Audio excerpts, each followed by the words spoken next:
Becky. There's Oh, how Becky. are you? Oh, Melissa, I haven't seen you in ages. I know it's been forever. How are you? I'm good. I'm very good. That's good. So Yeah. your painting turned out awesome, Becky. Oh my gosh. I love it.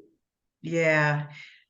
It it was hard to, okay, here's one little like side note that you weren't aware of. Uh-huh. So, that picture was a friend of mine Mhm. that I took when she was showing me around. So what do you call that? A screenshot or a grab thinking or whatever. Yeah.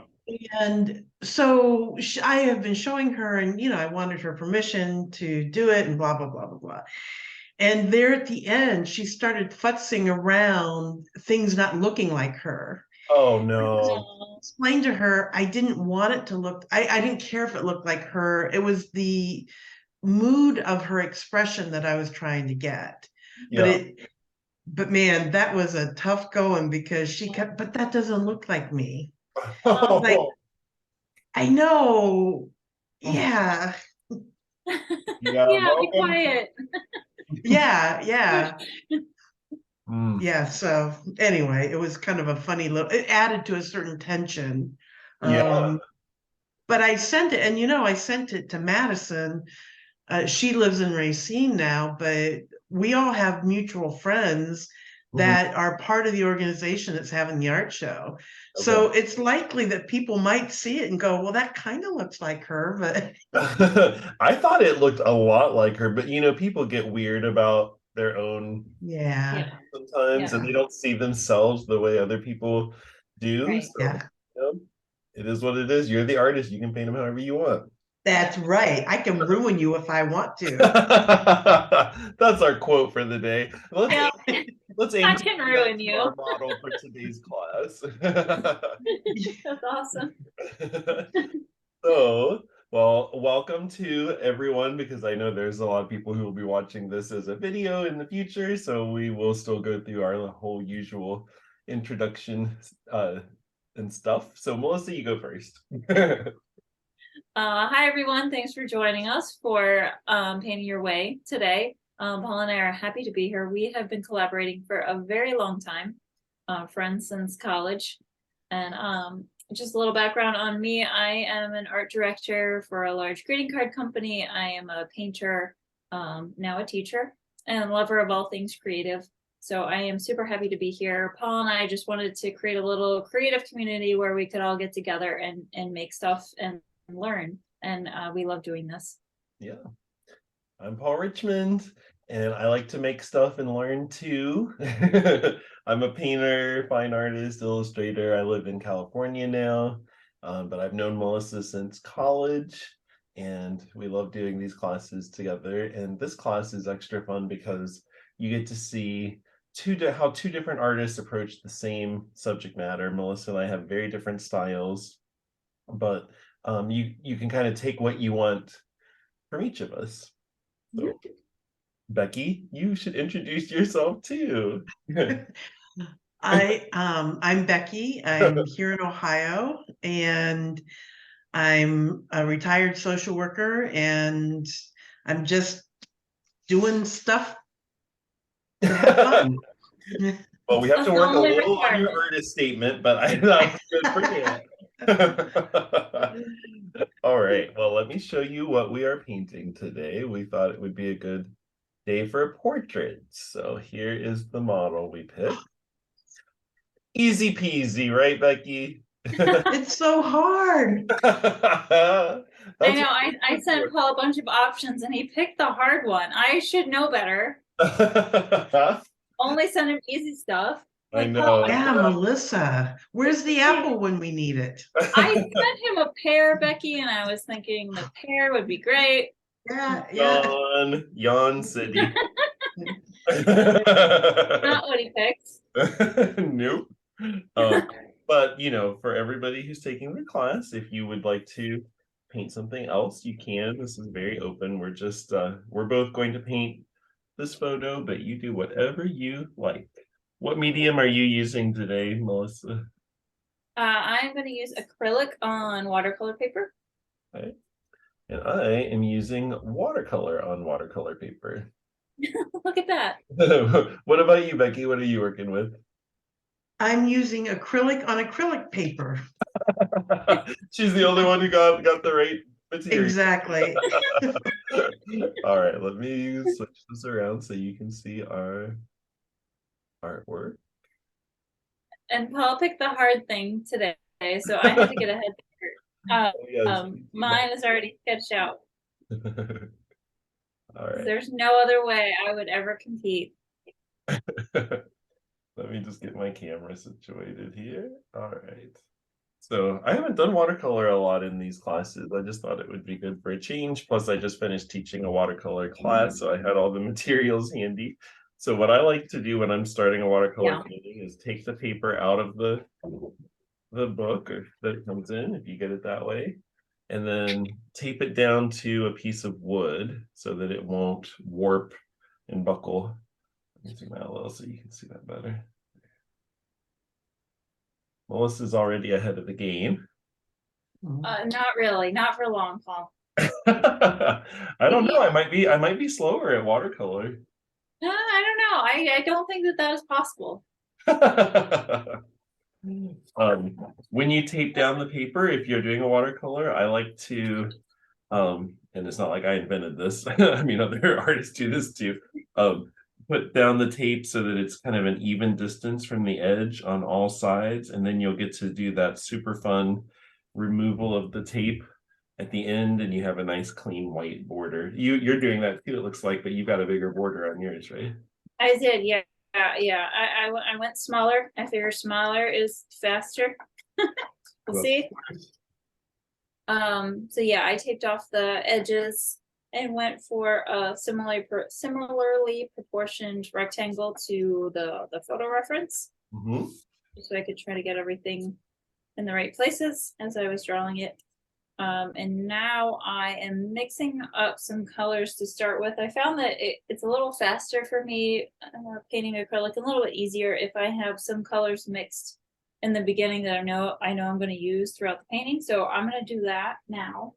Okay. Oh, and just by the way, Becky, do you have the reference? I sent it in an email, but I can send it to the chat if you want. I do. I've got it. Okay.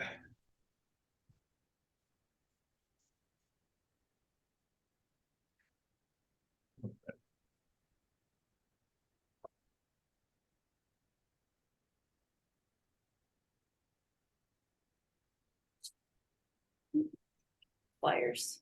Some of those paints are hard to open. Okay, I finally got my paper tape down, so now I'm going to start drawing. Usually I draw with a softer pencil, but I am using the 2H pencil today, a harder lead, because when I do watercolors, I don't want the lead to come off and smear around, get into the paint and stuff. Plus it's lighter, so it works better with this, I think. Let's sketch out this. Once you start doing watercolor, the pencil graphite lines are going to show through a lot more. Yes. And that doesn't have to be a bad thing. I mean, some artists incorporate the lines into their work, but if you don't want that, then all lightly. Okay, let's sketch out this girl. Probably can't even see my lines. I'm drawing so light. Sorry. Nope. Just imagine they're perfect. Right. Beautiful. I like this photo. I was just like drawn to it when you sent me these options. I liked her expression a lot. The lighting. She's almost got like a Mona Lisa thing going on. Yes, she does. Yeah. I noticed that as I was sketching her. Yeah. It's kind of it's an interesting expression on her face. Like you can't tell exactly. It could be more negative or it could be more positive. It's hard to tell. Yeah, I find that impressive because my face never is mysterious. You can always tell what I'm thinking. Yeah, you're not exactly mysterious, Paul. Not in any way. So Melissa, I'm going to be in Cleveland on Wednesday to see the Tudor exhibit at the Art Museum. Oh, that's awesome. I can't wait. I love Cleveland's art museum. It's so Oh, I nice. do too. Yeah, Yeah, it's a nice one. it really is. It's actually a lot bigger than the Columbus one, which you'd think the Columbus one would be larger, but it's not. Even Cincinnati has a bigger one. Yeah. What is the exhibit you're going to see, Becky? It's the portraitures of the Tudors, so Oh, it's a Oh. time period I really like, and because I'm doing all of these people yeah. things, I'm really interested in seeing those again. I mean, obviously I've seen them before, Yeah. but I really love the Tudors, even though they were horrible people. They made some good paintings. Right. Well, they had paintings made, they didn't. Right, yes, exactly. Right. But yeah,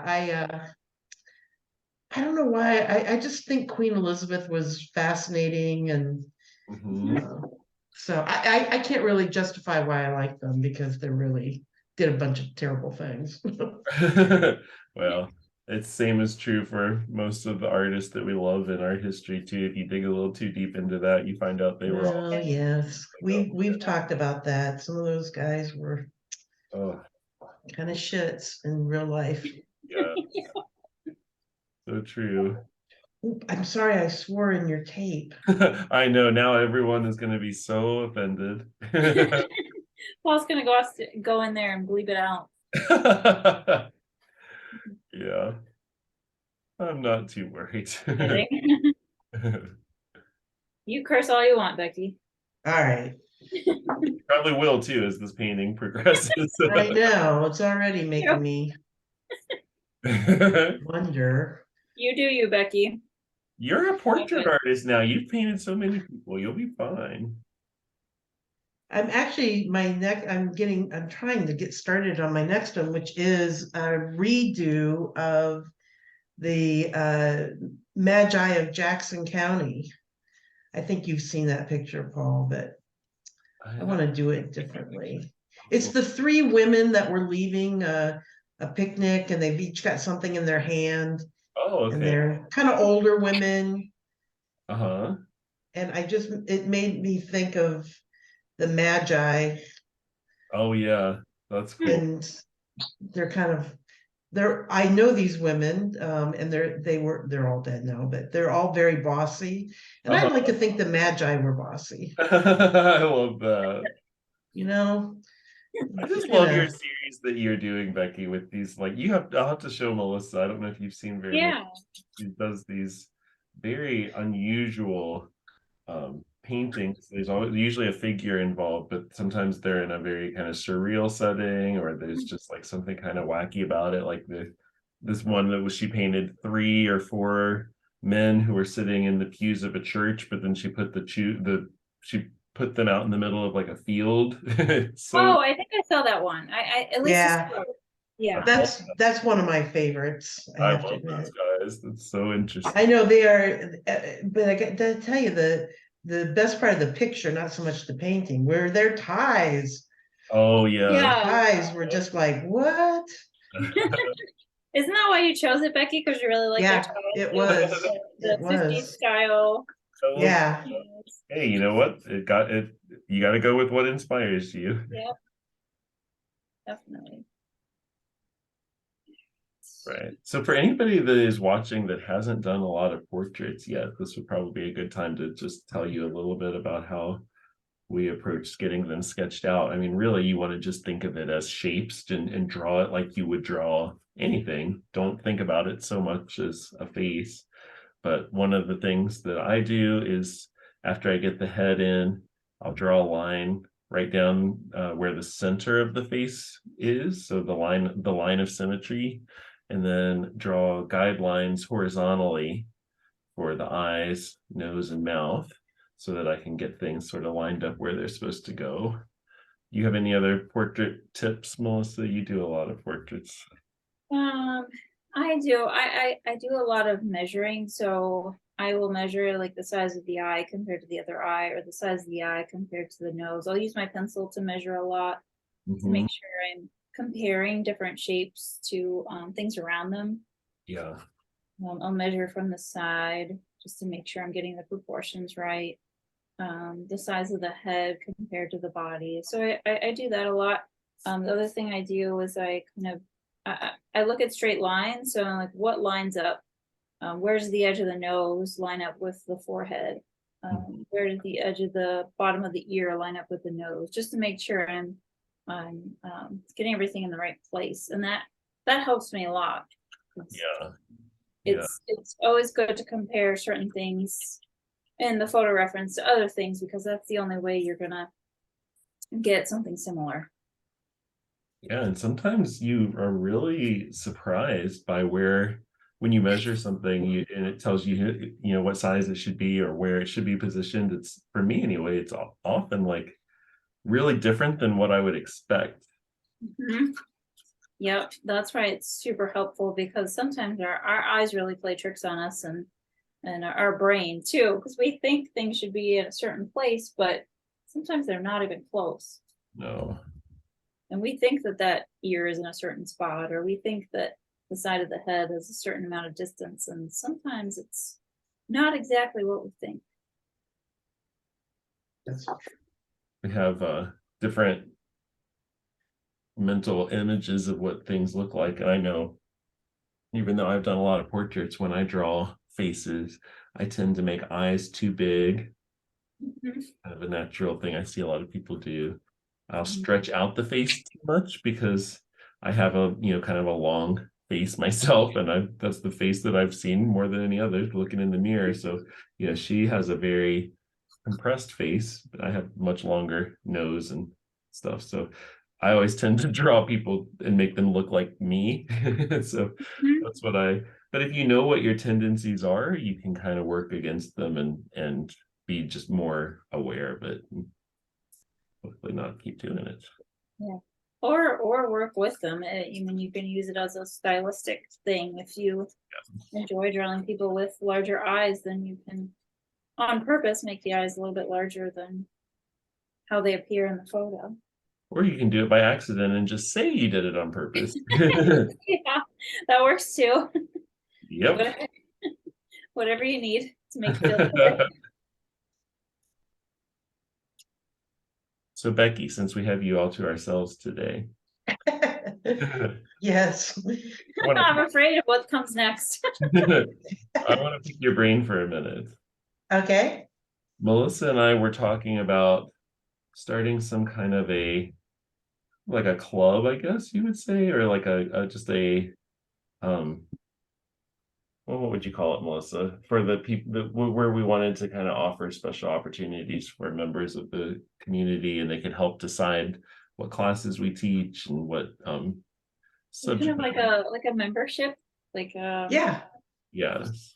So we're thinking about starting that with Art Makes Us, and then giving you the opportunity to choose, you know, what we teach, what subject matter you paint, but also just like different social opportunities, like a once a month hangout for all of the members, and we can just all hang out and work together on art projects on Zoom and maybe do shows or things like that. Does that sound of interest to you at all? I think it does. I mean, my main kind of participation other than these classes is the studio class, which, Mhm. has a little bit of a feel of that Yes, right now. I love that class. Yeah, it's a funny, the mixture of people is really fairly diverse. Um, Yes, I love that about it. but I think,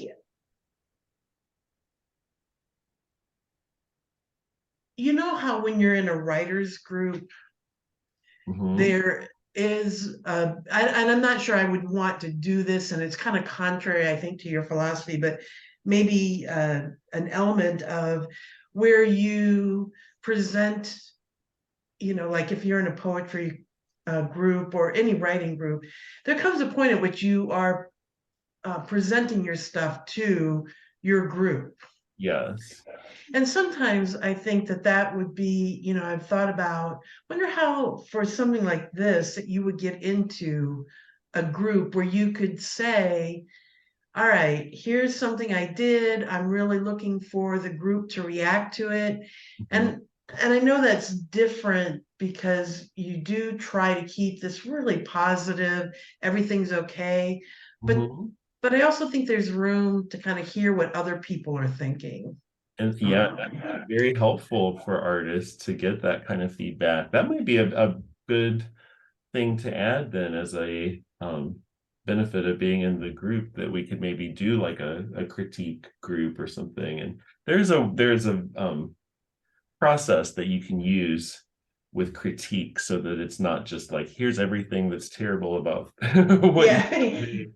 But Well, Yeah. and I think I'd like to learn that because yeah, I do want to talk to somebody about not just here's what I did, but it's kind of fun to explore what was I thinking, yeah, yeah, and did I accomplish what I thought I was thinking, Right. if yeah, Yeah. that makes sense. So Or it's almost like, even go what other ahead. people see in it, Becky. It's sometimes it's nice, you have this thought in your head and you're trying to communicate this story or this narrative that you've come up with. And sometimes people see it completely differently yeah, um, Yeah. once you put it out there. So sometimes it can be very interesting to see how others react to it before you finish it, just to make sure you're kind of headed in the right direction. Yeah. And so I don't know, I didn't know what it would be called. I've been a part of writing groups before, mhm, and you do have to be prepared for like whatever comes up. right. And I like what you said, Paul, about there is actually, and no quote, no pun intended, an art to offering that kind of critique. Yeah, there Um, is. And I think we could also make it optional for people, like if somebody just wants to share their work and not necessarily get critiqued or, feedback, then it could just be a sharing opportunity for them. But then people who want input can get that too. Right. How Yeah. often would you want to do something like that? Maybe like once a month or more frequently? well, I'm so slow. It takes me a long time to finish one thing, so Once a I would month. have to say uh every 2 months would be a lot for me. Yes. Well, Because the thing I with the critique group is, because I've been in a few of them in different ways, and one of the things, usually people show work that isn't completely finished because that way they oh yeah. go back if they get any useful, information. You Oh can yeah, that would be cool. share finished work too, but Mhm.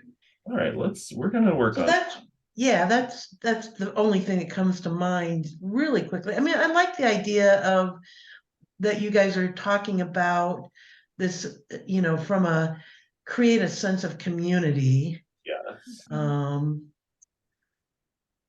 Yeah, and ironically, I that's don't really know. what Paul and I wanted to do from the beginning. And it's a little more difficult when we have more video classes or when people aren't able to make the live classes. So I think that's why we were thinking, well, let's make something for the people that do like being in person, the people that Yeah, do like yeah.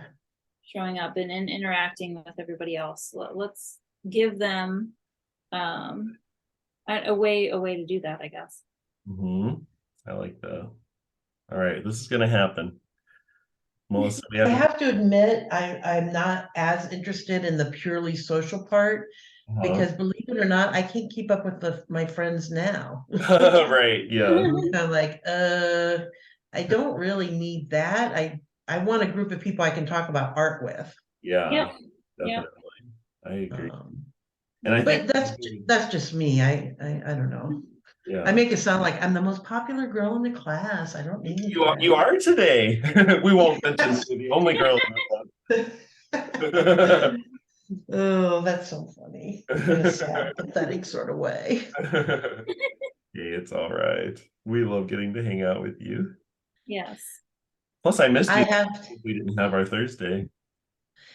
yeah, I gotta tell you, when I got your email about it, I had a big moment of panic. It's Oh, like, oh no, I have to send this painting so it gets there by Friday. uh-huh. And, I was having that, my friend, I'm gonna blame her for my lack of confidence because Aw. I was just like, oh no, she thinks the mouth doesn't look like hers and she doesn't like the nose. And what am I going to do? Tell her to forget it. Yeah, well, thanks to you. Oh, I haven't actually told her yet, Uh, but I sent it untinkered with. Changed. Yeah. it So is I really kind funny of, when you meet somebody there. You get a lot of sometimes whatever their insecurities are about their appearance, you kind of get that thrown at you. yeah, yeah. And I think we've talked about it a lot. You know, everybody, all my friends are my age, by the way. So, you Well, know, everybody's in their 60s. Some of us are looking at 70.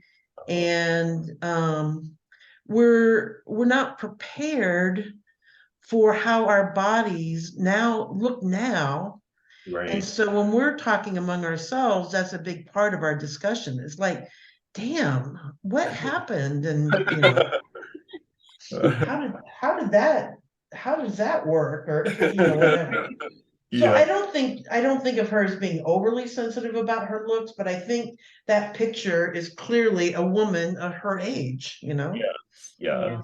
Well, and the So thing, it was, if you were painting, like if she commissioned you to paint a portrait of her, then she would get to have more say into like what reference image you use and anything else. But yeah, well, I would not call this like a traditional portrait. You were just, she was no. She a was the inspiration. yeah, it had the emotion that you wanted to express. It wasn't Yeah. really about, Yeah. her. I have to tell you, at the risk of sounding kind of braggadocious, but Oh, please do. I just felt so satisfied with that expression. Yes, it was, I just felt like it got where it needed to be. yeah. And you did it on your own. Yeah. Oh, that's awesome, Becky. Yeah, I'll send it to you, Melissa, just because I Yeah. think it's so cool. Yeah. I don't know if I've got your, I think you have my number, my phone number. I I think. know, but I'm so lazy that I get people's numbers and I think, oh, I'll put their name beside it later. Yeah. Right. It's the 216 number. Okay, That helps out. I think I've got it. Yeah, I can text it to you, Becky, if you need me to. I will tell you because I can't get enough of talking about it. You know, Mhm. the idea of having the color in the square. Uh-huh. Guess what was a big problem is yellow. Right. Because when you darken yellow, it can get kind of It weird. turns green, and I So wasn't happy muddy. with that. Yeah. Yeah, it Yeah. was really, it took me more than a minute to figure it out. One trick there, if you want to darken yellow, you could add up just a little bit of its opposite color, which is purple, and that will keep it from going to green on you. It'll just kind of make it a little more neutral, a little darker.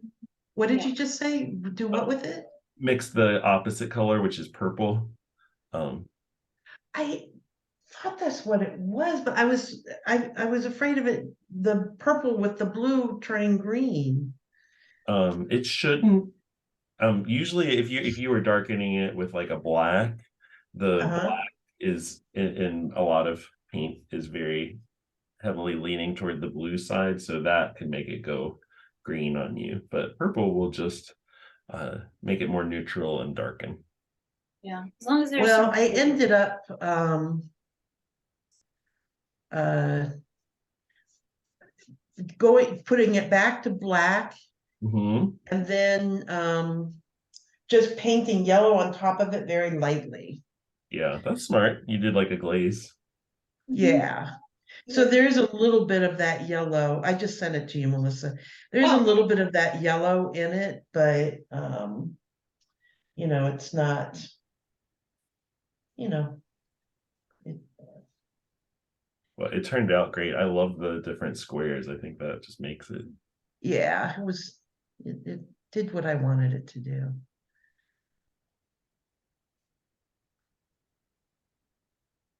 Wait, Melissa, I should have drawn it out early too. This is taking a while. it's kind of a tricky one to draw. Yeah. Oh my gosh, I didn't even spend any time drawing it. Ugh. That's even better. Becky's like, oh no. Becky, I you know. teach this class next time with your technique.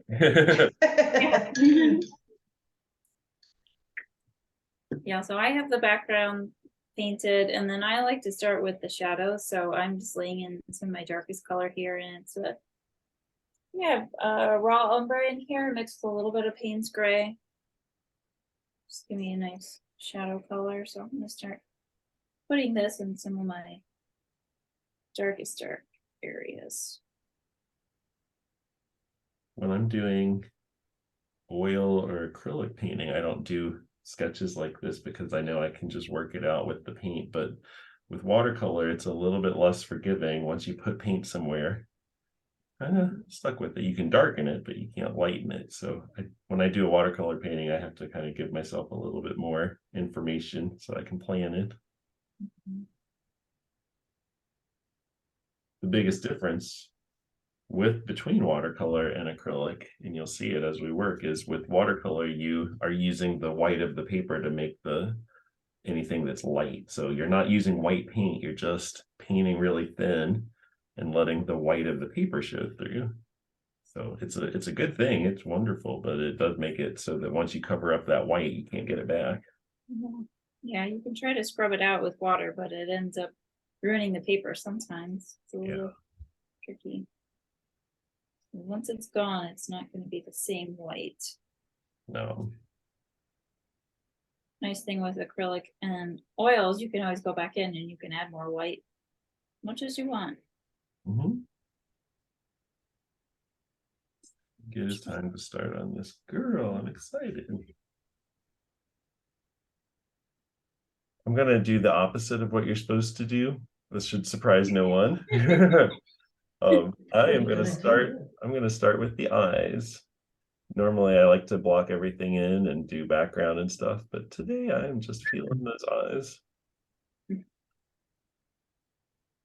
I've got a little tray here. I've got my watercolor paints. I have some colors already in the tray from another class I was teaching, and you can keep using watercolor paint forever. If it dries, you just re-wet it. So I'm going to start with some of what I've already got out. That is the nice thing about watercolor. It's definitely not true for acrylic or oil. Once it's dry, it's dry. Yeah.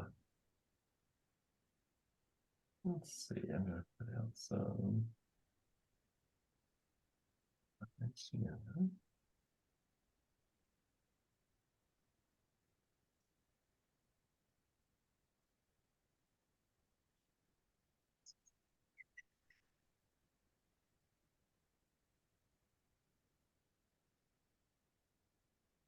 Reminds me of watercolor class in college. Who'd you take watercolor class with, Paul? You remember? Oh, wow. Yeah, he was a good one. I had I can't remember his name. Julie Taggart's husband. Oh yeah. Yeah. I'm sure he would love that to be his title. Yeah, right. There's a story there. Well, they're both faculty members, him and his wife at the school. Yeah, I just cannot remember his name, which is horrible. I'm sorry if you're out there watching. Sorry. I'm sure he is.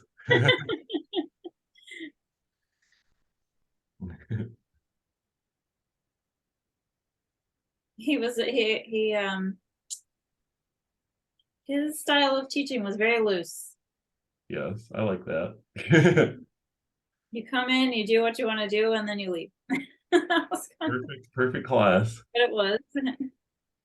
Mr. Lee had a little bit more of a plan than that, but yeah, not so much. I don't know if I told you this story. When I was in his class,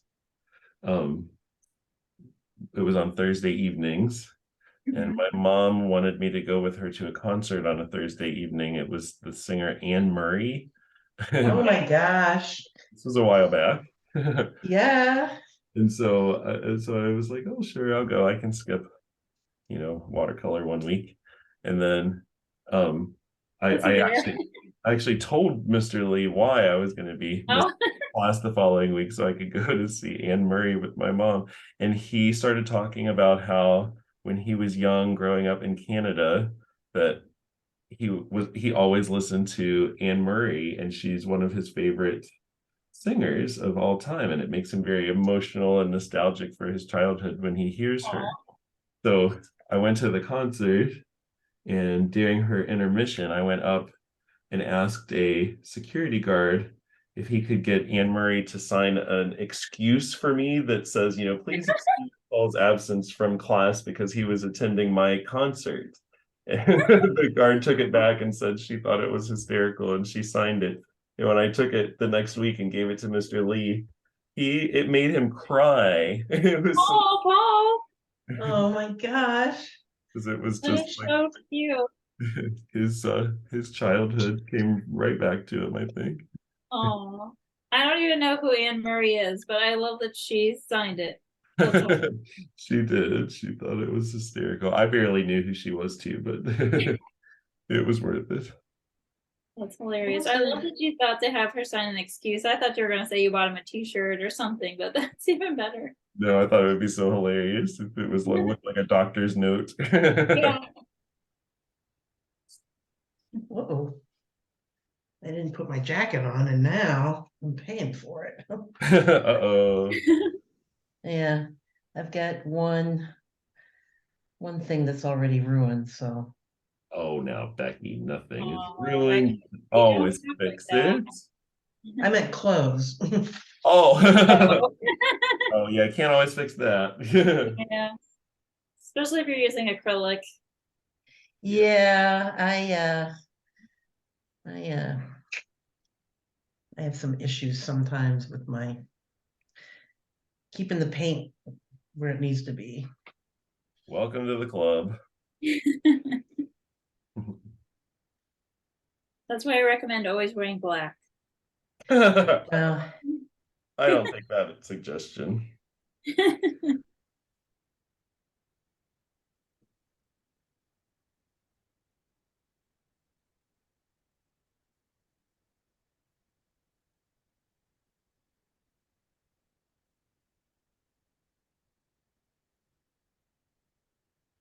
You're really going all in on those eyes, Paul. Did you get all detailed? I know. Who am I? I don't know. I don't think anybody's gonna finish today. I think you've been a bad influence on me. I think so too. all right.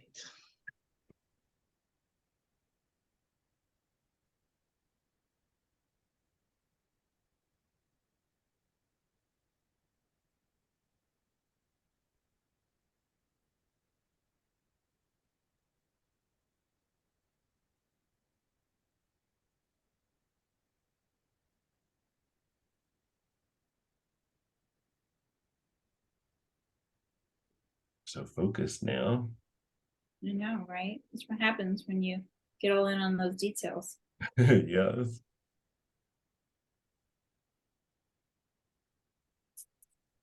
I have this little spray bottle that I use for acrylic. It just has some water in it, and I just use it to refresh my paint as I'm going. That's a good idea.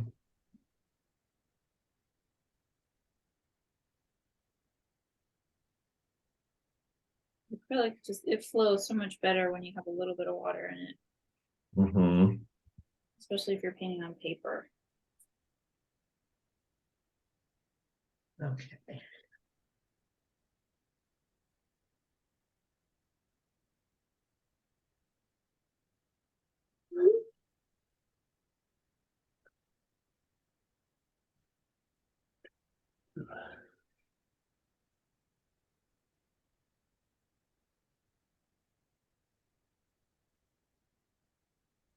Yeah, I like her expression. It is very compelling.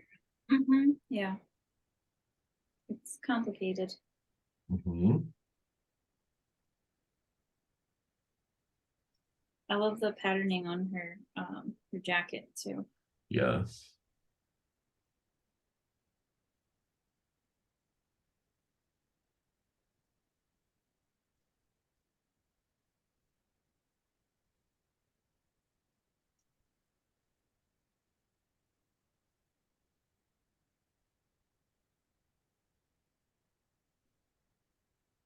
The orange is really pretty against the black background. Mhm. Man, I have got to catch up with you. What is this?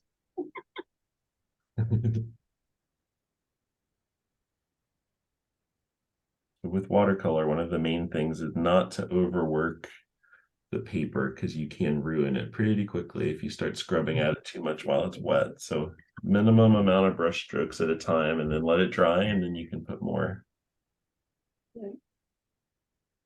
That's always my downfall when I'm doing watercolors. Let it dry. Mhm. I always want to go back into it and keep working, but I just have the hardest time letting it just sit. Yes. You can always use a hair dryer to speed up the process a little.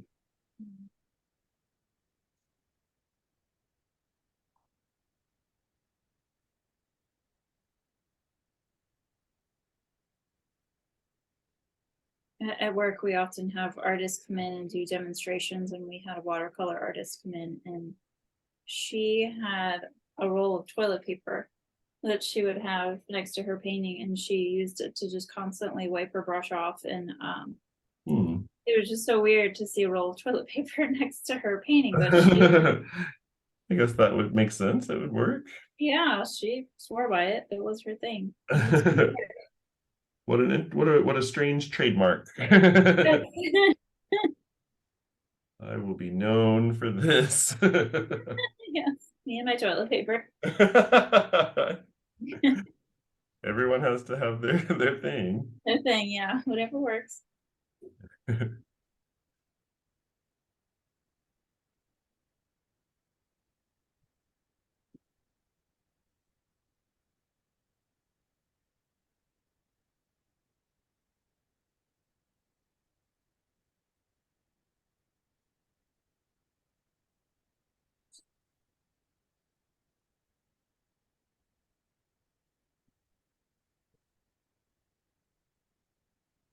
The thing with acrylic is that it can be rather transparent the first time you lay it down.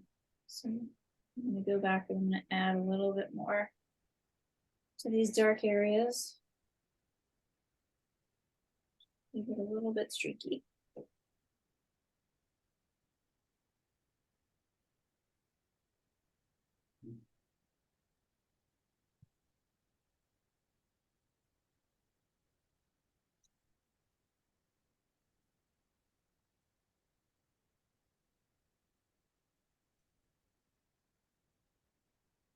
There's a lot of different ways you can apply the paint with watercolor. You can go sort of more controlled, like what I'm doing right now, where you just paint on the white paper.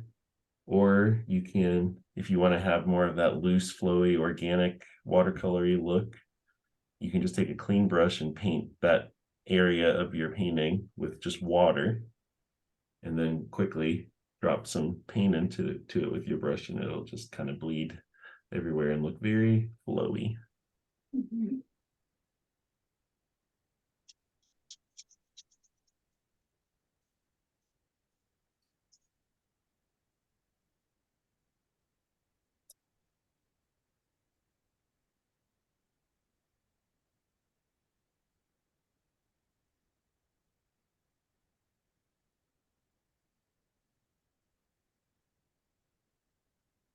How are you doing, Becky?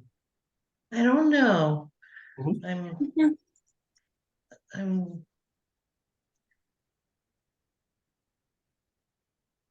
I don't I'm hear a response. I yeah, I don't know. That's fair. We'll check I'm back. just because this is, about kind of not really, I mean, I don't know what my style is yet, I guess. And so I'm just doing stuff. I know your style. I could pick up. Well, I mean, but the technique or whatever you call it, like Oh, you talk about how you've got a very loose style and Melissa's more detail. mhm. I don't know what of those I am. Well, I've seen you do both actually. It- Yeah. so And maybe you don't have to stick to one. no. You could be both or none of those. Yeah, like right now, I feel like I'm channeling my inner Melissa. It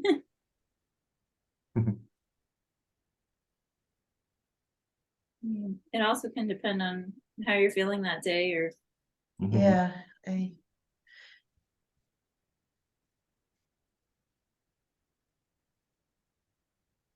I feel like when I'm playing around, I've been wanting to do that kind of loose stuff, but when I actually want to do something where I've got an idea, I don't want to do that. So, Mhm. because it's too annoying.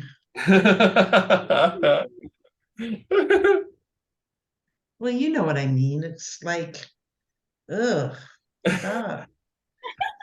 Harder to control, that's for sure. Yeah, yeah.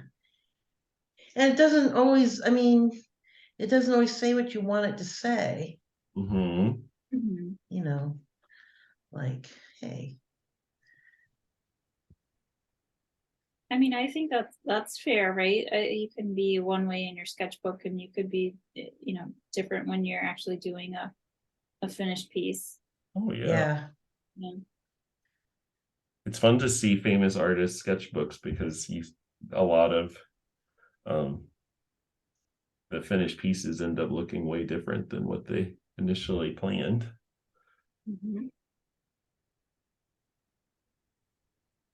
Yeah, I mean, I would probably be a lot more experimental in my sketchbook than I ever would be on a final piece, and Yeah. that's okay. I mean, that's where you want to experiment, right? That's where you want to work out all the kinks, and then yeah, that's true.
I think what's nice about um, this figure's face as well is that she has some nice lighting, so there's some nice shadows, and then there's nice soft Yeah, highlight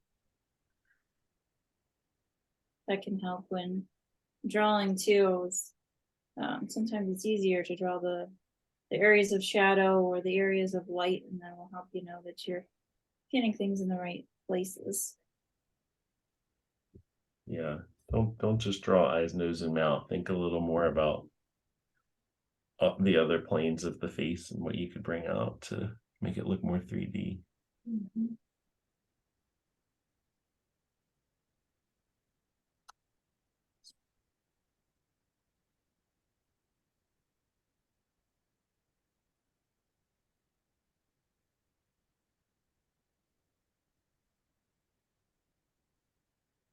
Yeah, it just gives you more shapes to draw, which is helpful. Yeah.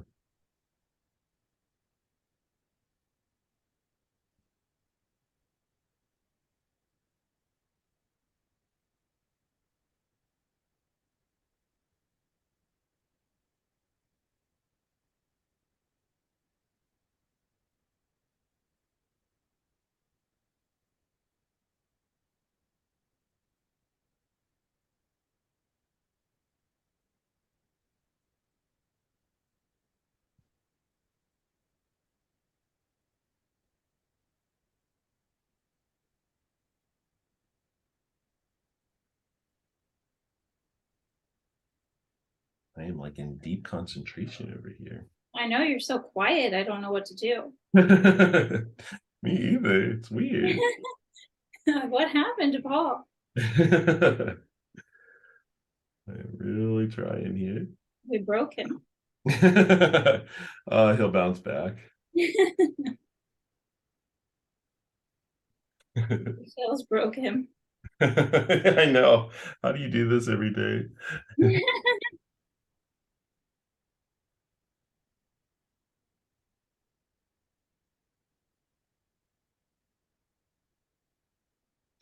So, one of the things I've been kind of baffled by and trying to think about, but I'm not sure I entirely understand it, is all that stuff you talk about with values. Uh-huh. So, like that picture I just finished, because I did it in black and white, I couldn't rely on colors to uh, Mhm. make the changes or you know what I mean? So I really had to think about, and this picture is making me think about this too. Um, you know, I still just don't feel like it comes natural to think about the values. Yeah. It's like it doesn't resonate with me exactly. Well, it's when you're talking about value, you're really just talking about the scale from light to dark and all the different shades in between. And I think that I read somewhere recently that the human eye can perceive up to like 52 or 50 some different shades of gray, basically, or Oh, values on the value great. scale.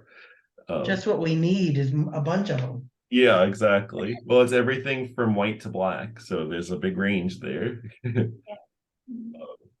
And it is true, like if you make a piece and the values work, meaning the lights and the darks are showing up where they're supposed to, if you're matching a photo, then it will feel believable, even if the colors that you use are really different than what's in the reference.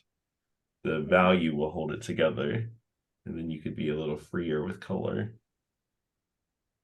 Yeah, it's true. I mean, it can be tricky, especially if you're looking at a color image and you're translating it to black and white. So you're drawing it in graphite. It Yeah. can be tricky to get to the point where you understand what a certain color is going to translate to as far as, is it a light gray? Is it a medium gray? Is it dark gray? Hmm. That can be tricky and something that honestly you have to kind of just practice to get used to. Yeah. Um, but like Paul said, really, if you get those values right, it's going to make a huge difference as far as working realistically Yeah. in creating something that's believable. And if you get those values right, like that's going to make the whole piece really. Mhm. Well, I'm not sure that I did.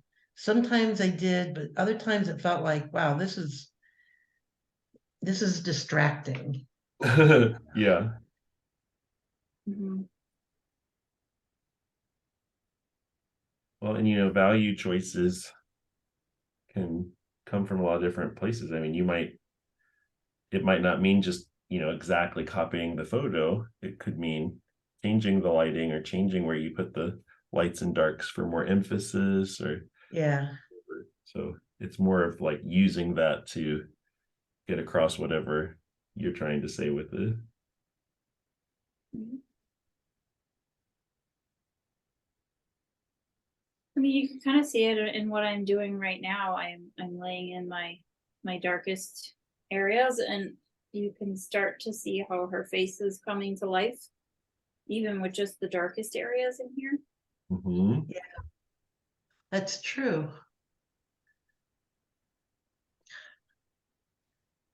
And that's why I like to establish that first, because I just feel like everything gets easier from there. Like if you have that worked out, like they say if you have a good drawing, you'll make a good painting, which isn't always true, but it's a good foundation to Yes. start with because you're gonna have things in the right place. If you get those values established and you get the darkest darks in the right place, that can make a huge difference.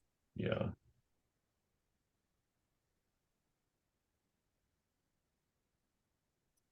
I think where beginning artists tend to struggle is when they get to the midtones because that can be Yeah. tricky and it can get very muddy very quickly. And I think you can lose that value structure Hmm. pretty easily. Yeah.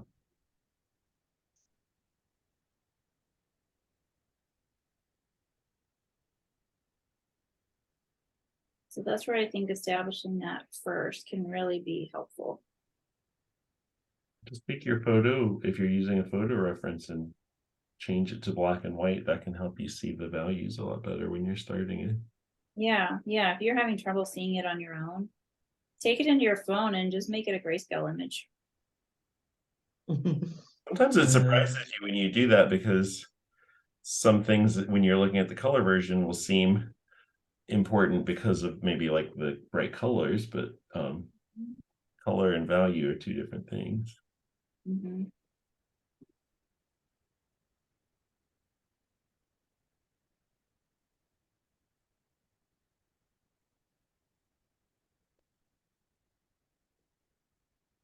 I'm sure Paul would always help you, Becky, too. In the Thursday class, he could just take it into Photoshop and make it a black and white image yeah. Mm-hmm. Oh yeah. very easily. You could always compare it, like if you do a pencil drawing, you could always compare it afterwards and just see how close you got.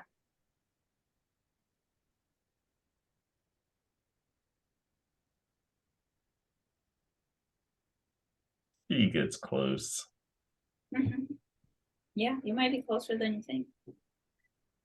Well, I think I end up where you guys are talking about, but it doesn't come natural to see it right away. Yeah. For me anyway. I'm It is kinda a like, very new way what? of looking at things. Yeah. And you might just do it naturally without thinking about it. I think once you start thinking about it, maybe you start to question yourself. Uh-huh. For sure. A lot of what you learn in art is actually just intuitive stuff, really, but it's just kind of putting a name on it and talking about it. But really, it's you just do stuff till it feels right. Is more more my painting approach. Yeah. Yeah. And I think that's what Paul and I both do. And what we did our whole life. And then we started teaching and we're like, oh gosh, now we got to figure out how to put this into words. Yeah, it's more for just having a way of communicating about it and talking about it and stuff. Mhm.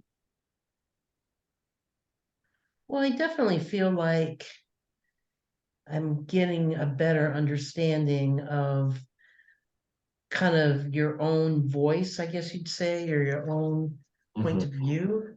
Yeah, But you still have to figure out how to make it look the way you see it in your head. yes. And that is not as easy as you guys make it sound. Yeah, I will I'm I like, will tell you, what? Becky, just like to be totally honest, it's not easy for any artist. no, Oh, okay. Oh, good. yeah, Because, Yeah. misery loves company. exactly. Yep. Mhm. It's always But, the constant struggle of I see this so clearly in my head. How do I make this come to life? And yeah. that's every artist's ongoing struggle. Yep. Welcome to the club. Yeah. What a great club. We can all just suffer That's together. what you guys should call your club. I see it in my head. I like that. I just can't get it on this paper. Right. The only issue. Just a small little thing.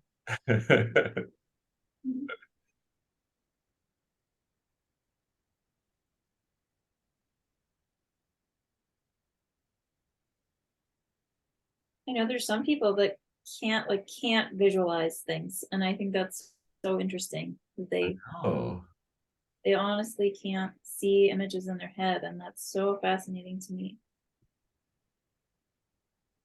yeah. Some people, when you tell them to visualize something, they are just like imagining the word. They're not imagining the thing. Yeah, they literally can't do it. Just Yeah, that's interesting. mhm.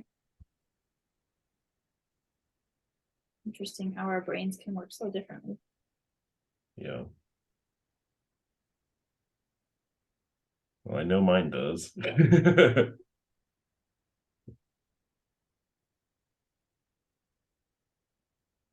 It definitely works differently than mine. Yeah.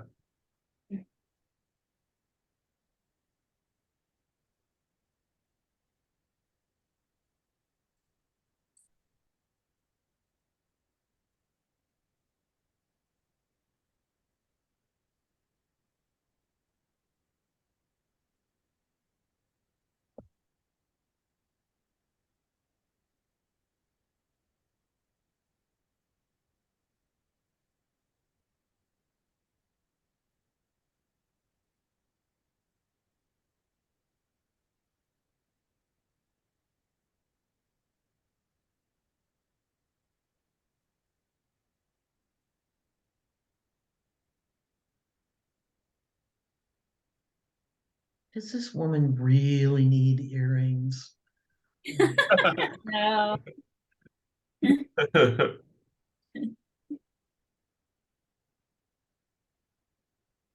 I think that your is woman might not, Becky. artist discretion. Yep.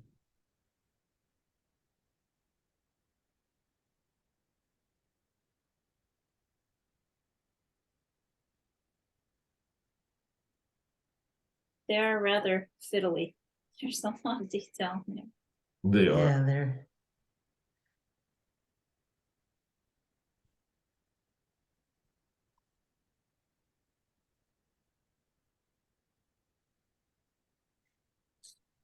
I might give her earrings just to distract from the crazy ear I just did. Because that thing is not looking normal. Yeah, she needs some giant earrings. That'll solve it. Right, Nobody, perfect. nobody will ever see her alien ear.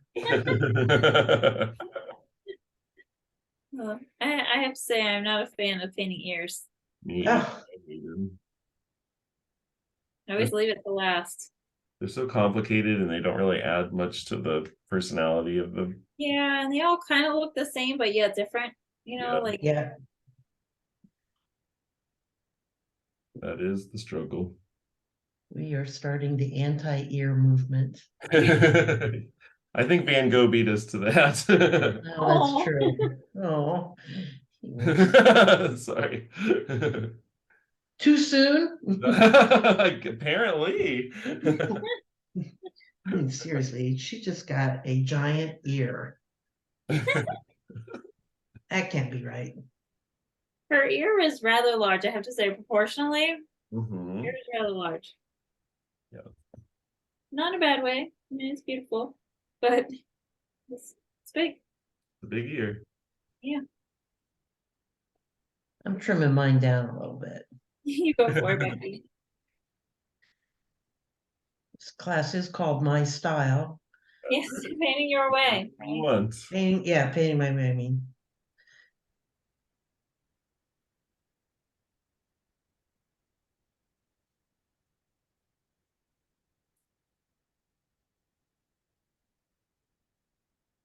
This here actually has some blue in it. Yeah, I was just noticing that. Look at it in the highlights. There's some blue. I think, you know, Paul and I were talking about value earlier, and temperature is also an important thing to pay attention to. Something we what do you mean by temperature? The temperature is how warm a color is or how cool. Oh my gosh. You know how one time, Melissa, you were talking about there were two blacks, one of them was Mars black and the other was ivory black. Mhm, And you were talking about how one was blue mhm. and one was not. I kind of forget how it went, but Yeah, when I was one painting, so Mars black has got blue in it. Is that what you were saying? I think, yeah. So now I can't remember that you're asking me this question, but I think Mars has more blue in it, and I think Ivory's slightly warmer. Although black does tend to have a lot of blue in it. So once you start mixing with black, you will get more of a cool tone. Mhm. Well, this picture that I just did, I had these squares floating around, and the background was black, and I just thought black, but the black kept doing stuff. Mm-hmm. I was just like, stop it. Out of control. It was out of control, for real. Yep, it can definitely change things, especially if you're mixing with it, and it can very quickly make things more blue. I did not like that. Yeah, I know when Paul and I both do this, but when you paint with oil paint, you're supposed to use black um only in very small amounts or not at all, just to add more vibrancy to your paintings. Because Uh-huh. black will tend to go more flat, and if you mix, what is it called? Is it raw umber and ultramarine blue? I do burnt umber and ultramarine, but raw would probably work just fine too. Burnt umber would probably negate the cool temperature of the ultramarine blue. Yeah. Since it has red in it. Yeah, if you do equal parts of the two, it ends up being pretty neutral. But if you want it to go warmer, you can put more brown. If you want it to be cooler, put more of the other. And you could do that with acrylic too. Acrylic, I tend to use black more often. I don't know why. I think with acrylic, you tend to get a flatter look anyway. Mm-hmm. You don't have as much of the vibrancy that you do with oil paint. Yeah. Depending on how you paint. Black can be a tricky one. Mm-hmm.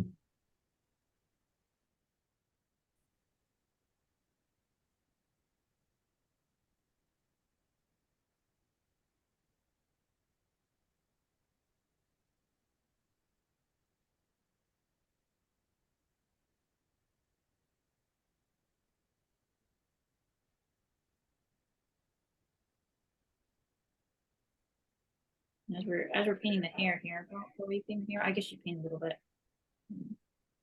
As I'm going in and adding some of these highlights to the hair, I'm realizing how cool it is in the highlights. So I Mm-hmm. added a lot of blue here. Really helped add a shine to the hair. As I approach the face here, it gets a little bit warmer as those tiny hairs get closer to the skin.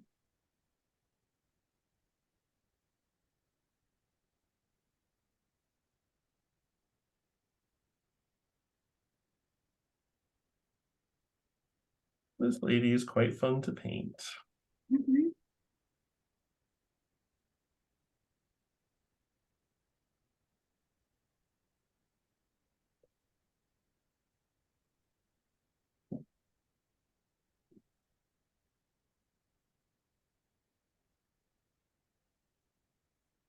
Becky, did you have any really bad storms in Columbus recently? Yeah, matter of fact, our Did you lose power? we have, yeah, we lost power. We have a fence at our new house, which we're still trying to figure out how to take care of some of the stuff. And this is a fence where the dog, for the dog, Mhm. and it blew it off of its thing. It's the thing that holds it up, and I'm just like, ah. Oh. And you know how hard it is to find somebody to do one thing like that? I bet. Everybody's like, no, that's not enough. Yeah, give us another Okay. job. That's funny. Probably, especially right now, because probably everybody's fence blew out of the ground. Yeah. Well, that's true. So we, I was looking for a new yard people because I thought I had the yard people and they kind of blew me off. And I was like, okay, that's okay. Who knows what happened to yard people over the winter? Uh-huh. But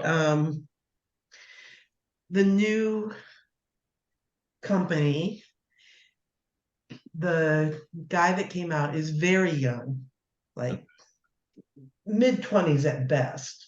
Okay. And he gave my daughter the business card, and it was so sweet. It had CEO written on it, and I just was like, oh, Oh, I good hope for that's you. true for you. If you get big enough to have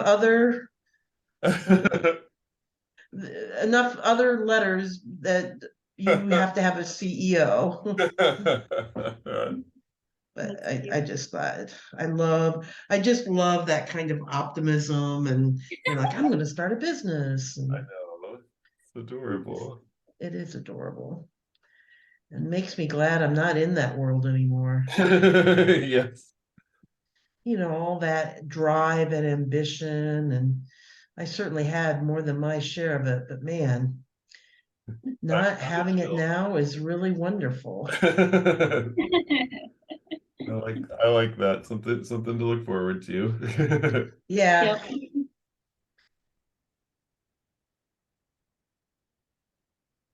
Okay, I just went way left to center here, by the way. You? Shocked. Ah, why did I do that?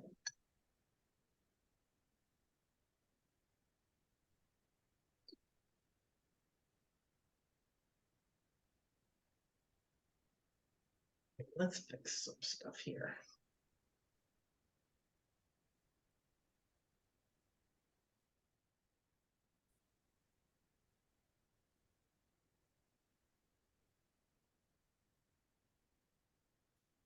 I ended up getting all involved in the hair now, so I'm going back and adding some highlights just in certain areas. You're See putting the highlights trends. in her hair? Yep. That's right. I forgot about that. Melissa does not miss a thing. Why did you pick such a hard one? I don't know. It was all Melissa's fault. I was gonna say, Paul, why did you pick it?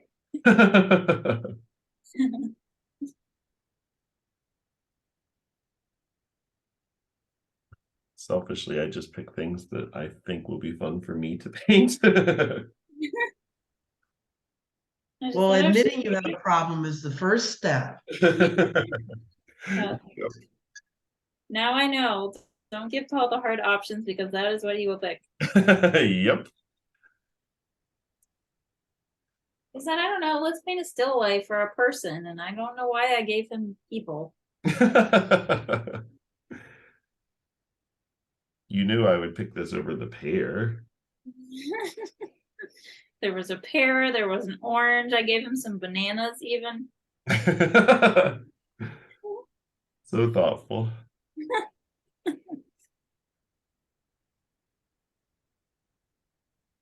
How are we on time? Let's see. We're in 45 minutes left. hour and 2 know. minutes.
To add a bit of a warmer tone to her hair. She does have some warm tones in certain areas, more in the mid tones.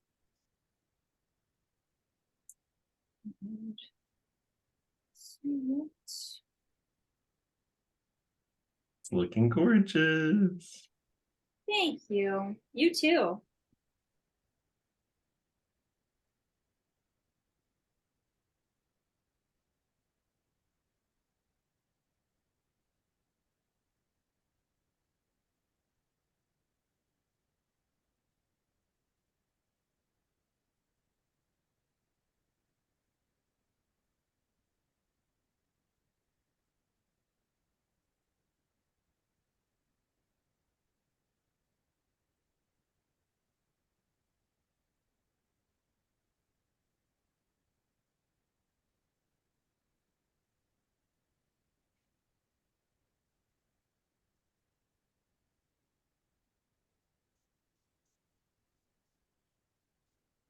I always find with acrylic it looks better when you layer colors and give a lot of tones on top of each other because it is a little bit transparent. Certain tones show through others. Yes, definitely true with watercolor too. The more Yeah. more layers, the better. And usually with watercolor, it's good to start light and build up to dark. Mm-hmm.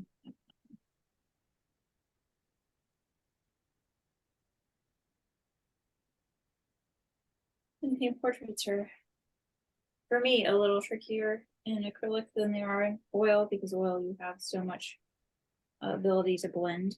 Yeah, that is harder with acrylic. Yeah. So I really do feel like you have to kind of build up to something that you're happy with. Mm-hmm. So if you don't get everything done during class today, which I won't. Just going ahead and preparing us for that now. Yeah, little disclaimer. You can always go finished back. your flamingo last time. I finished it for camera. Yeah. Oh, I see. There's a difference there, huh? There's a difference. My woman is less Mona Lisa and more Cruella. Yeah, Well, that also sounds cool. I like Cruella. Who doesn't? Well, all those dogs, I guess. Did. Yeah, maybe. Dogs.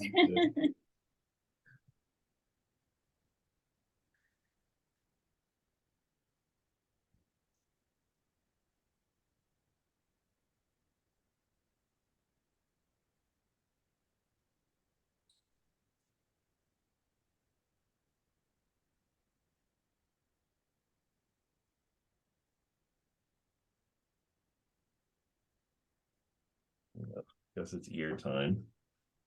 Actually, that's a good reminder. I totally avoided the ear, not even on purpose. Have to do it eventually. Mhm. Not if you're painting your way. That's true. Give her earmuffs. It's from some strategically placed hair. Mm-hmm.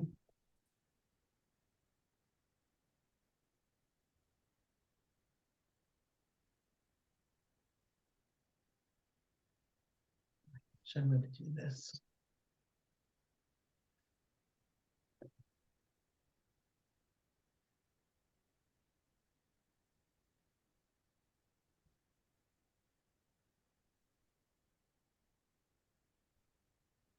So one time I got this tube of gold Mm-hmm. paint because it was sparkly and I've had no use for it. I'm gonna use it.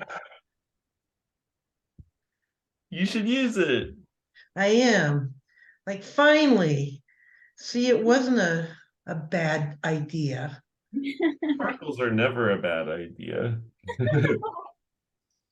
That's the king of sparkles. I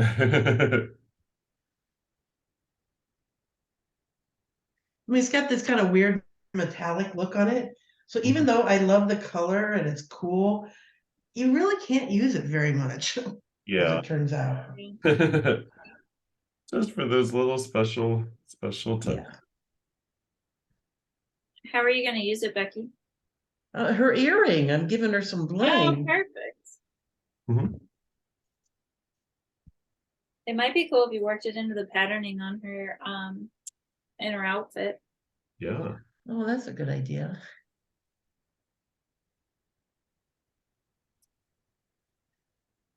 If I get to her outfit.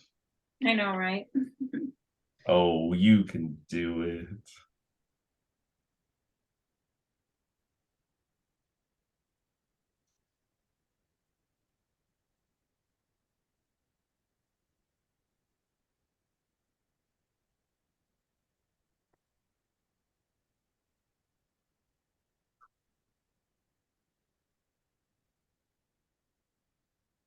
All right. Here we go, ear.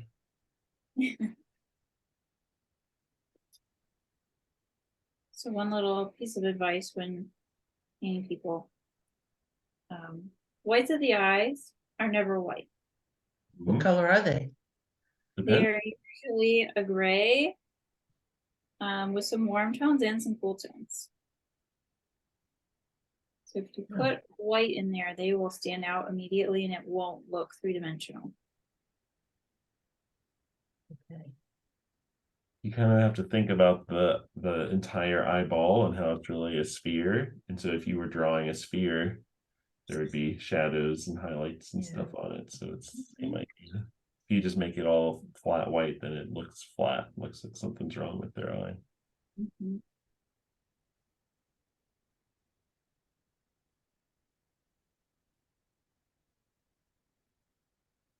I don't have I just have the outline of an eye. A good starting point. I'm too busy on this earring. The most important part of the painting. Right.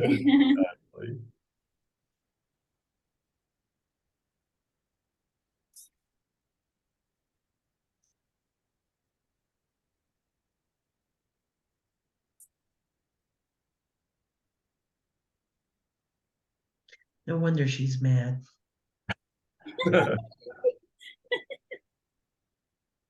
I mean, my girl looks mad. She's like, what are you people doing to me?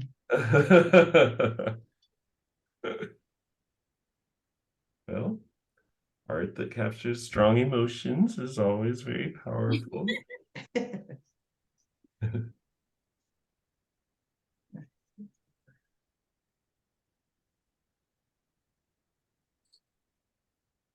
Paul, guess what color I'm going to make her jacket? Gold. A Lazarean red. Oh, nice. Oh, Leslie Crimson? That is my new favorite color. Good one. It is a good color. Mhm. Very deep red. Yes. Yep.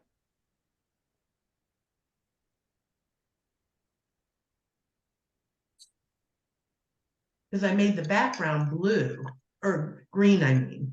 Oh, Oh, nice. wow. That'll be a nice contrast. Yeah.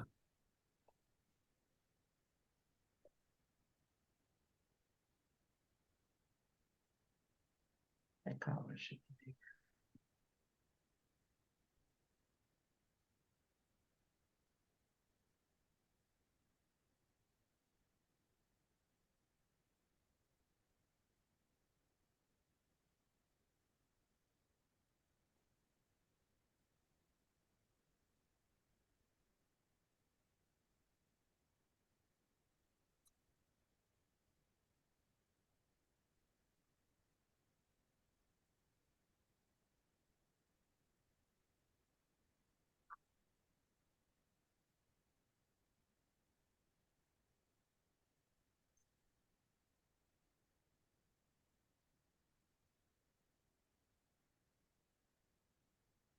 All right.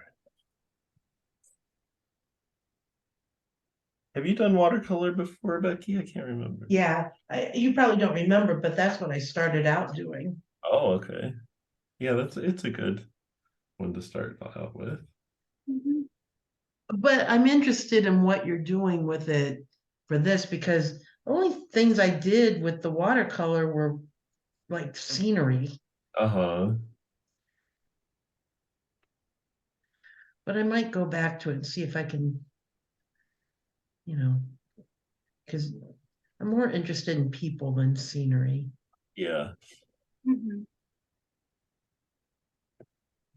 It's an interesting medium because you can thin it down and make it very loose and flowy if you want that look and more kind of organic, or you can use less water, paint tighter, like I'm doing right now,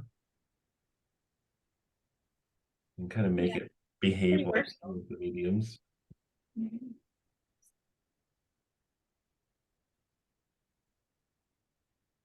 Have you used wash at all since we've graduated from college, Paul? I have not. Have you? I have not, no. It was very popular recently. I know. I've seen a lot of people, a lot of artists using it now. I'm like, really? Yeah, I think we were kind of burnt out on it because we had to use it for everything. Yeah. Why did they want you to use it for everything?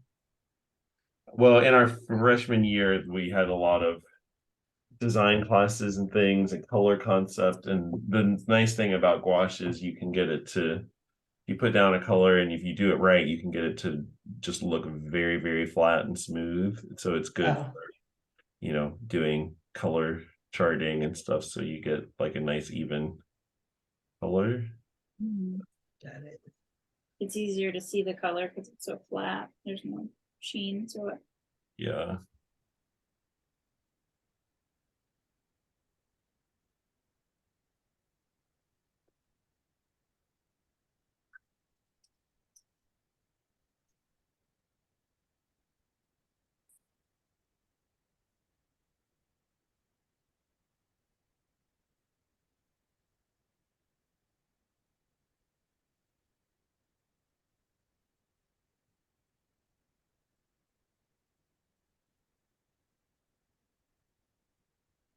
Kind of liking this lady. She's kind of a badass. I love that. I can't wait to see her.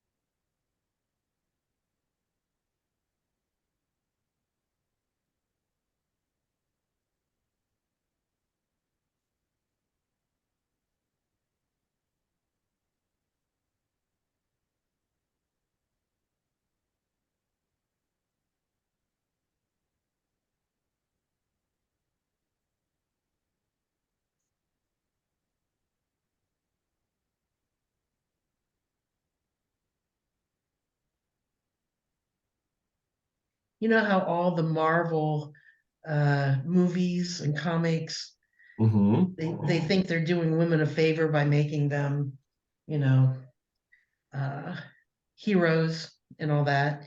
And then putting them Um, in like the sexiest outfit ever. yeah, yeah, and they're basically the women aren't using classic or even recognizably feminine traits to be a badass.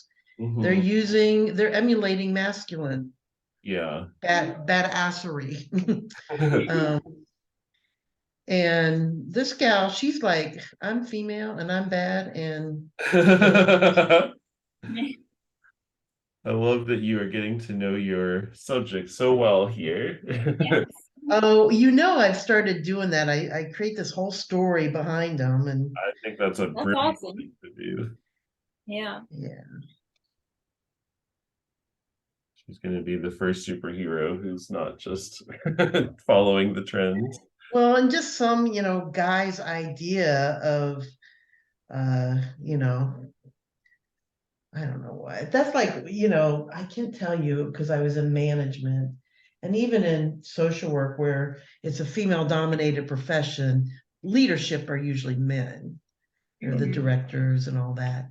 And I Okay. cannot tell you how many times I was lectured about being emulating masculine qualities.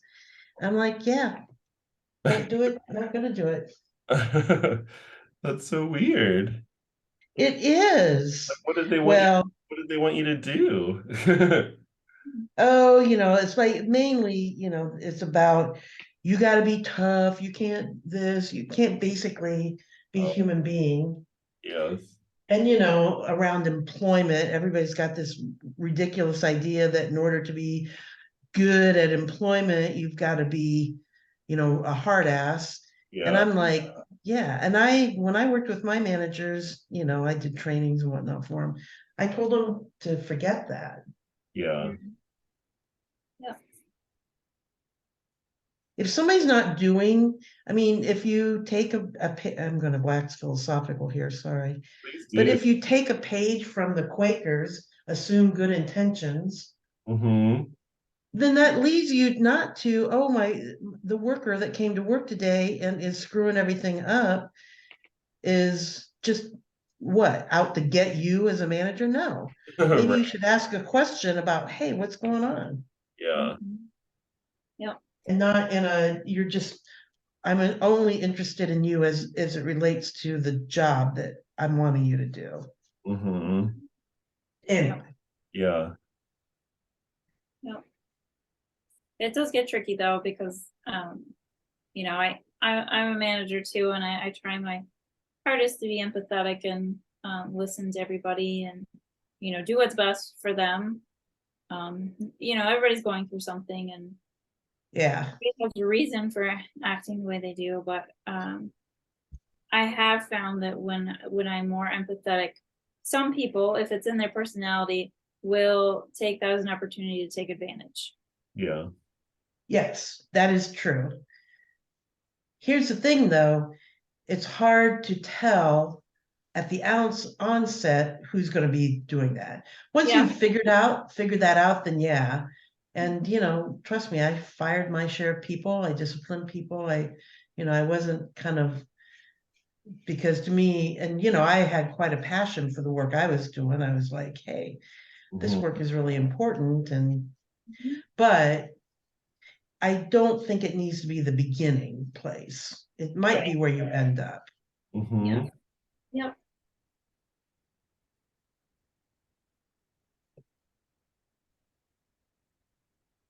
But yeah, I think it's definitely something when you start out in management, a lot of people try to tell you who you're supposed to be and how you're supposed to act, and oh then my God, yeah, say and things you're not supposed to say. Um, yeah, you know, and I tried to be all those things in the beginning, and eventually I realized I just got to be myself. Like, yep, you yep. know. Your authentic self is probably the best management tool you can Mhm. have. Yeah. Hmm.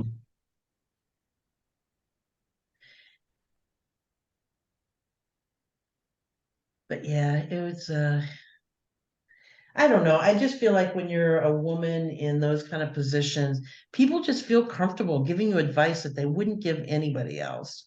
Yeah. It's like, uh, or speaking to you in that way. Yes.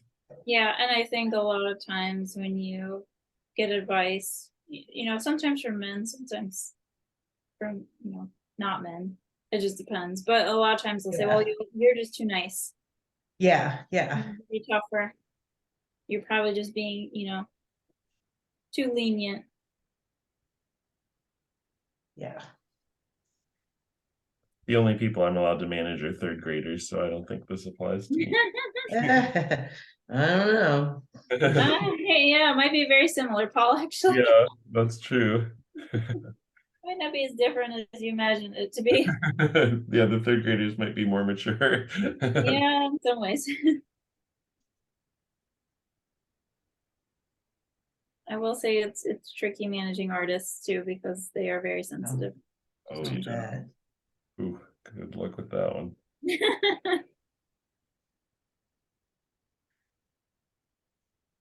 And they tend to take things personally, which, you know, if you're making art professionally, you have to get to a point where you separate yourself, Yes. whatever you're creating, and that can be very tricky. Although, not exactly the same, there was similarity with managing social workers. Mm, I can You see. know,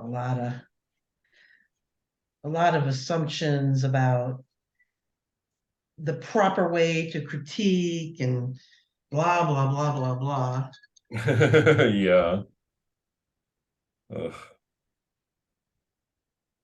And now you don't have to worry about that anymore. Nope.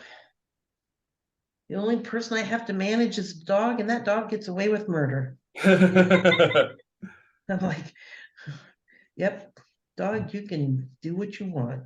Yeah. Mhm.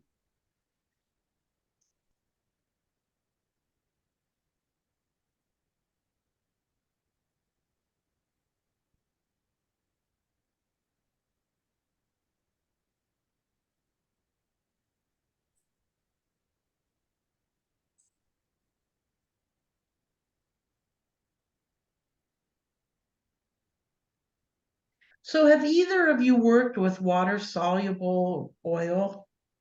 I just had I used it once a long time ago and I didn't really love it.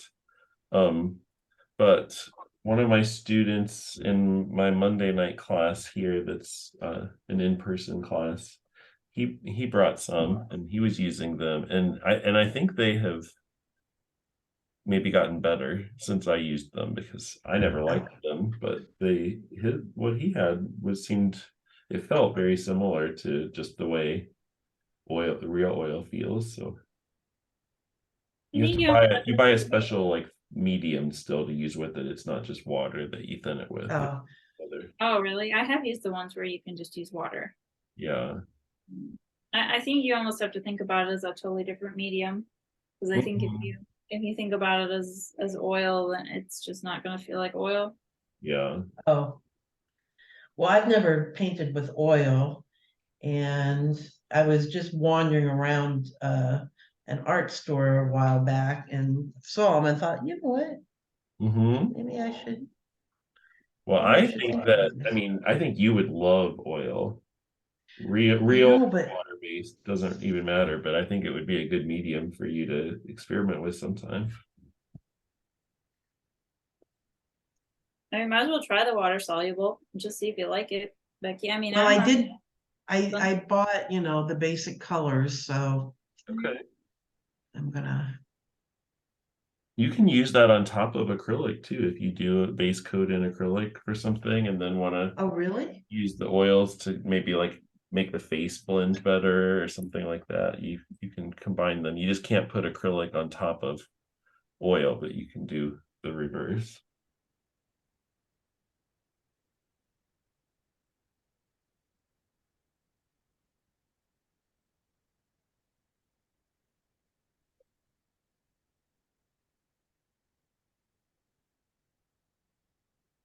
Is that what they mean when they say wet over dry or whatever it is that they say?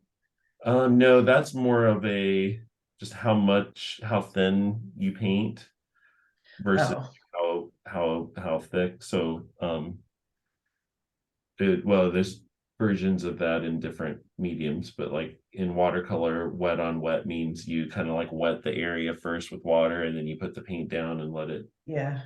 let it go. With oil, one of the things they say like fat over lean. I don't know. Yeah, that's what I heard. Fat over lean. Yeah, What Yeah. does that over mean? thin. Um, I don't always follow that rule, but it means you should make your first layer of paint thinner and then go thicker on top of it as you move towards like a finished piece. Oh, fat over lean. Different reasons for it. I mean, one is you're more confident that things are in the right place, so you can go thicker and not have to worry about that.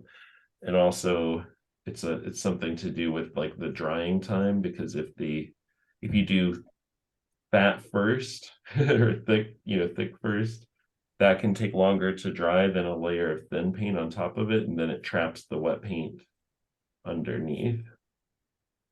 You Oh, can okay. also help with vibrancy. So the thicker the paint, the more the light is going to bounce off of it. Hmm. If it's thinner, the light's probably going to be absorbed into it, and it's going to be a darker color. So it's a Uh-huh. way to kind of add depth to your painting. Yeah. It's definitely like an old master type of way of working. Oh. You can be an old master, Becky. Uh, I think Rembrandt tended to work that way. What did he know? Just did a couple paintings here and there, right?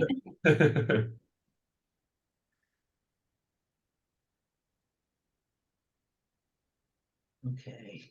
She needs a valve.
This has been going by very fast. I can't believe we only have like 15 minutes.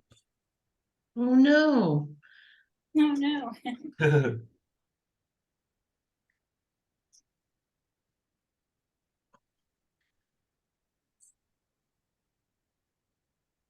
Definitely when I'm painting skin, it's a layering thing, and I just have to keep layering colors on top of other colors. There's a lot of translucency to skin, and you'll get a lot of different colors in different areas.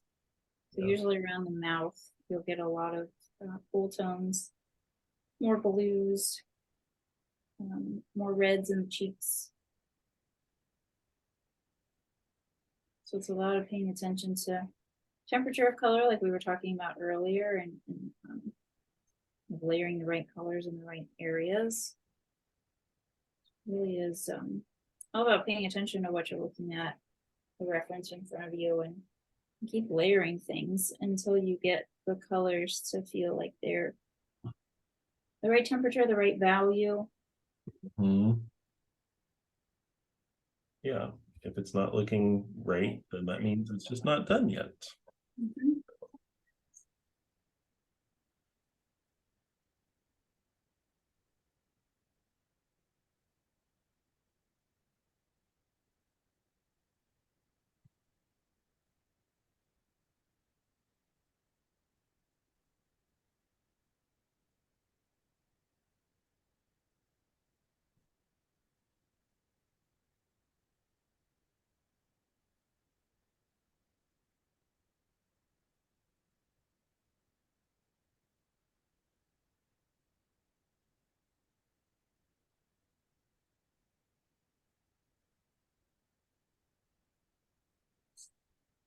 Our jacket's gonna get a little loose in my interpretation here.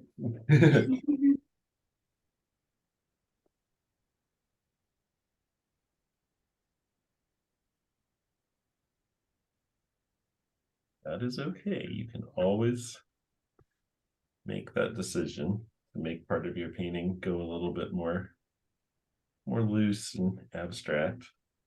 Mhm. That'll help draw people's attention to the face if that's what you want to do. If that's not what you want to do, then Yeah, um, do it.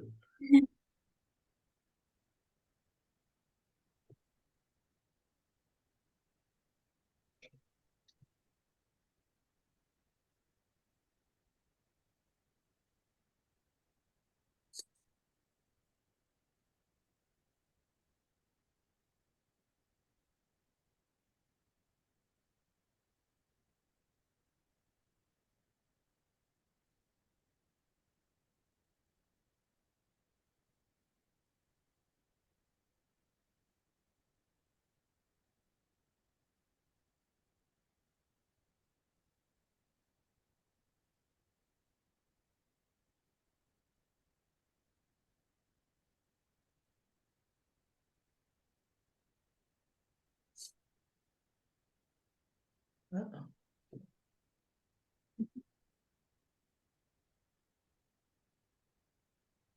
Can't wait to see your superhero lady. Becky. Well, she's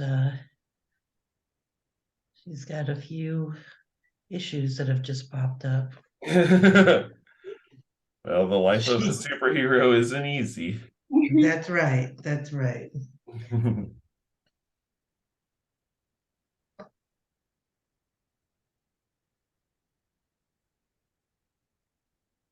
in fact, that probably describes the life of a superhero. A few Uh-huh. issues have popped up, Really, if it was easy, everybody would do it. right? You wouldn't need a superhero. Mm-mm. Exactly.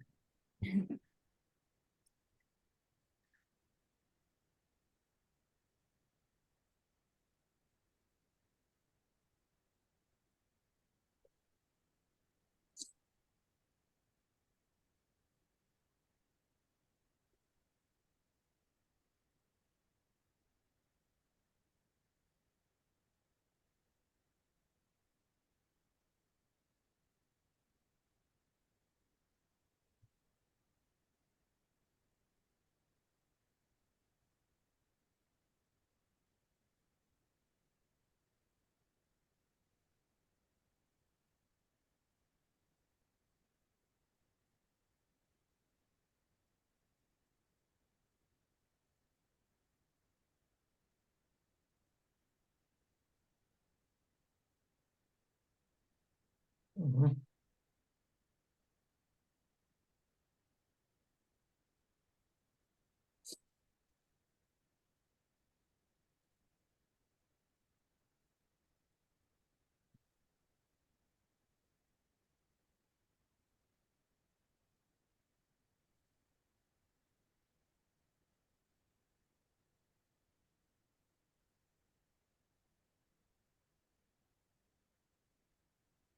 All right.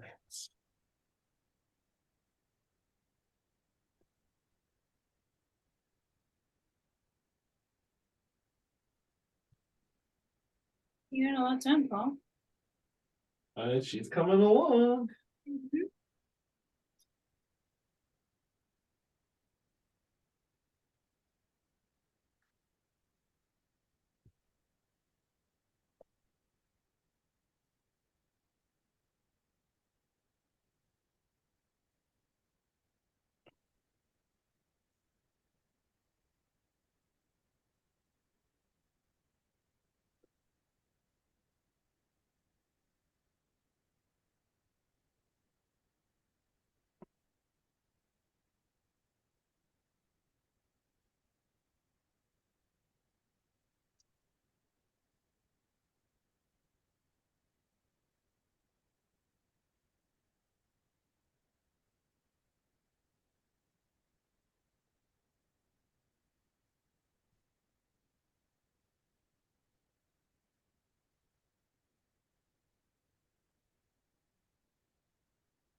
Everybody must be really into painting this. It's so quiet. I know, this is rare for us. So focused. Wow. I feel like I am just really channeling my inner Melissa right now. Yes. Sometimes you have to. Mhm.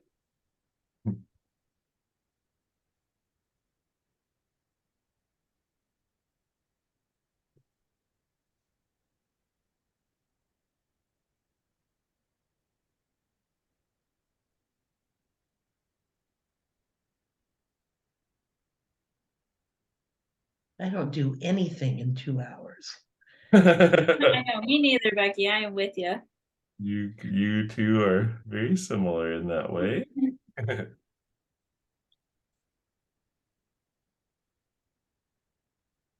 So one thing I like to do is just slowly build up to those highlights so she has a really strong highlight on her Yeah, cheekbone. I know what you mean.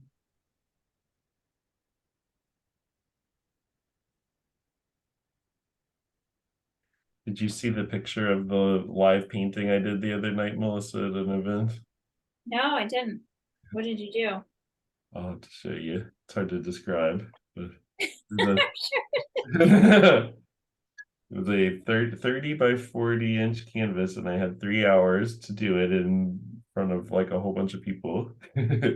That is like you know when you have dreams and you're just like you wake up and you think, oh my God, thank God that is not my life. And that would be That would be your nightmare. yes. Well, I loved it because I just got so much attention. Everyone was watching and asking questions.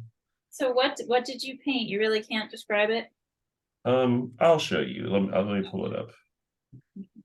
It's kind of, I could describe it, but that's no fun. Is it more abstract? Is that why you can't describe it, or is it just like you don't you want to keep the suspense? Is this a Paul moment?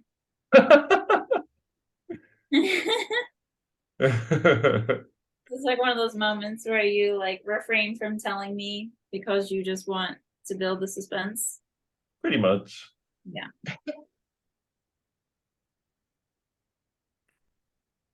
I'm pulling it up here.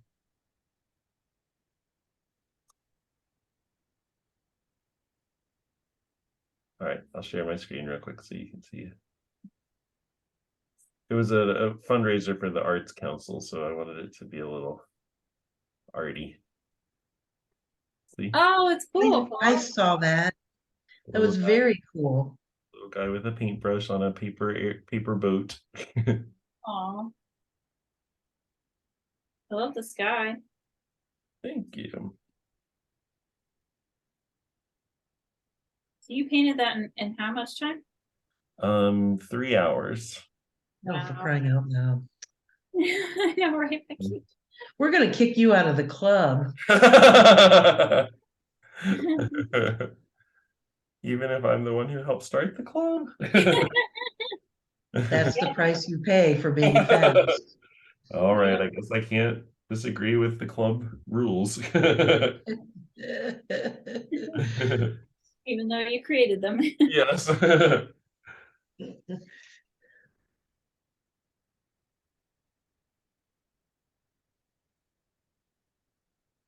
All right.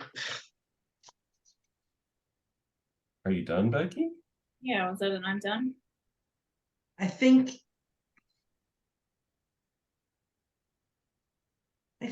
now I'm getting the point where I'm just messing things up because I'm doing all the hard parts. Yeah.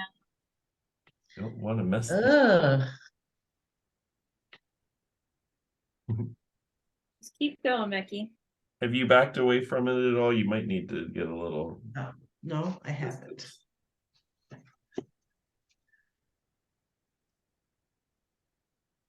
I mean, I don't think you should mess with this girl. Oh, She is. She sounds awesome. yes. She is. I want to meet her.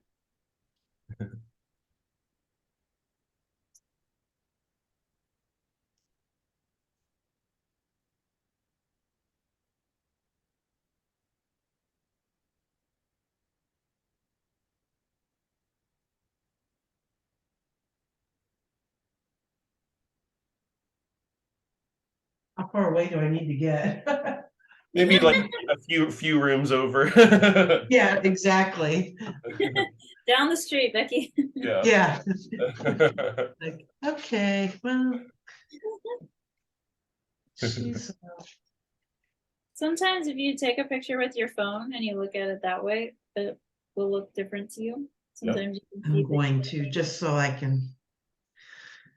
Oh dear. it can be a little scary sometimes. It is helpful.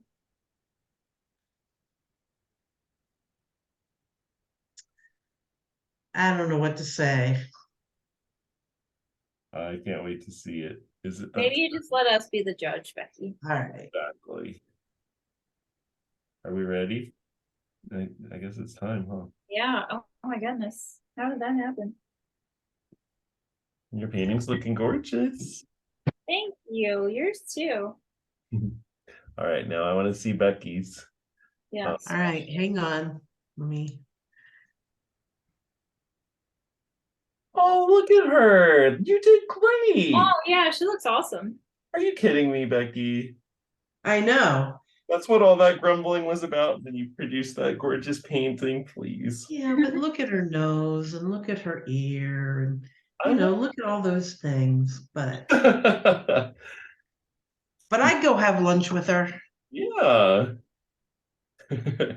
All right. Well, here, let me just get rid of all of this and we can say goodbye. Oh wow. That is everyone. It's been another lovely painting your way session. Thanks for painting with us. Nice work, Melissa and Becky. Thank you. Thanks for joining us, everybody. Yeah, see you next time. Bye, Bye. bye, Becky. Bye. Bye, Becky.